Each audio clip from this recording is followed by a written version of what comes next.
Good afternoon, Year 4. So our PSHE topic this term is talking about families and relationships. So our first week then, our lesson is all about, are all relationships the same? So by the end of the lesson, your book will look something like this. And going into thinking about these questions then, who are the important people in our lives? Why are they important? Why is it important to treat them kindly? And what can happen if we don't treat our family and friends with respect? So pause the video and have a little think about these questions. Okay, so you might have identified the important people in your lives as being your family, your mum, your dad, your brothers, sisters, nans, granddads, aunts, uncles, cousins. You may have thought about your friends or the other adults in your life, maybe your teachers or other relatives or other people in your community who you consider important to you. And thinking about why it's important to treat them kindly, it's important to show respect to those who we love and care about so that they realise that we care for them and to make them feel good and feel happy. So, how does your family make you feel and how do they make you feel this way?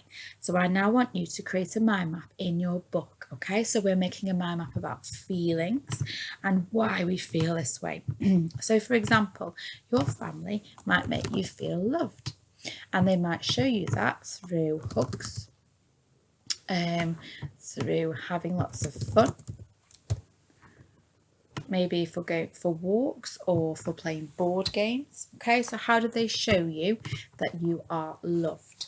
So think about those feelings and how your family show you those feelings or make you feel those feelings. Pause the video then and off you go. Okay, then moving on. So I want you to fill in your speech bubble now.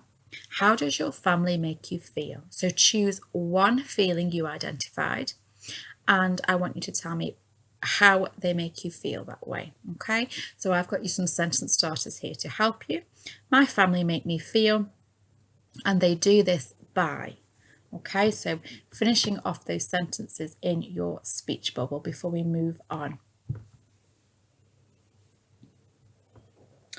Okay then, Year 4. So we're now moving into thinking about respect. And we know that this is one of our 7 standards at school. So we also need to show respect at home. So what does respect mean and how do we show it to our friends and family? So I want you to try and give me a bit of a definition of what this word means to you. And if you need to use an iPad or a dictionary to help you, that is fine. But I would like a definition in your book, and I would also like to know how we show it. So what sort of things do we do that show respect? If that's at home, at school, at mosque, wherever you choose to show respect, how do you show it? So pause the video and off you go. Okay then, so you might have thought of some of these ideas. Using good manners, considering how you speak, so your tone of voice, tidying up your own mess, that's a big one in my house. I have lots of children making a big mess, not showing much respect. Comforting others when they are sad, being polite, being willing to change our mind. So that's about tolerance and respect and knowing that sometimes if you're in an argument, you're not always right, that there are 2 sides to every story, and having that respect for the other person to be able to realise that actually maybe sometimes we're not always right. Spending time together, supporting others' interests, respecting others' privacy, listening, encouraging each other, offering to help, and having clear boundaries. So being able to say no when you want to at times. Okay, then your last task, I want you to make a list of how you show your friends and family that you respect them. Okay, so create a list below of the different ways you show your VIPs, so your very important people in your life, that you respect them. Okay, so you will give me an idea of how you could show respect. And then if you have done that in your life personally, you can give me an example.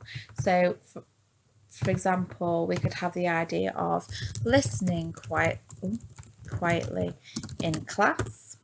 So you're showing respect to your teacher. And an example of this might have been in Monday's maths lesson when maybe other children were shouting out and you decided not to. Okay, so there's an example for you to give you an idea of what to do. Okay, when you've finished your work, don't forget to send it to your teacher.